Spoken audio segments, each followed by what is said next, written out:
ఈ శ్రీకాకుళంకి municipal chairman గాను MLA గాను ఉంటూ ఈ థియేటర్ నిర్మించి శ్రీకాకుళం మంచినీటి ఈరోజు తోతలంటే సూర్యనారాయణ గారు పెట్టిన భిక్షే.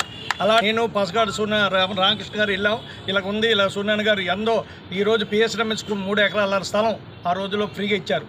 కొన్ని కోట్లు విలువైన, అలాగే ఇది స్టేడియం ఆయన ఇచ్చారు. అలాంటి వ్యక్తిని, అలాంటి ఆయన్ని మనం గౌరవించాలి. కాబట్టి ఆయన శిలా విగ్రహానికి మీరు పెర్మిషన్ ఇవ్వండి అంటే తక్షణం చాలా మంచి కార్యక్రమం చెప్పి రామకృష్ణ గారు నేను వెళ్ళాం, మంచిది ఇమీడియట్గా లెటర్ ఇచ్చి దాన్ని మున్సిపల్ కమిషనర్ గారికి కలెక్టర్కి పాస్ చేశారు. అది కూడా త్వరలోనే ఆ నిర్మాణం, ఆయన విగ్రహాన్ని మన పసగాడ మిల్లు దగ్గర నిర్మిస్తామని గారు తెలియజేస్తూ దీనికి ఆయన ఎంతో గౌరవించని ఇచ్చినందుకు గుండు శంకర్ గారు కూడా పసగాడు వారు మా అందరితో గుర్తించాలి. ప్రజలకు దానం చేసిన వ్యక్తి బొమ్మలు ఉండాలని చెప్పడం వెంటనే ఆయన తక్షణం స్పందించి ఈ కార్యక్రమం చేద్దామని చెప్పి మాట ఇచ్చారు.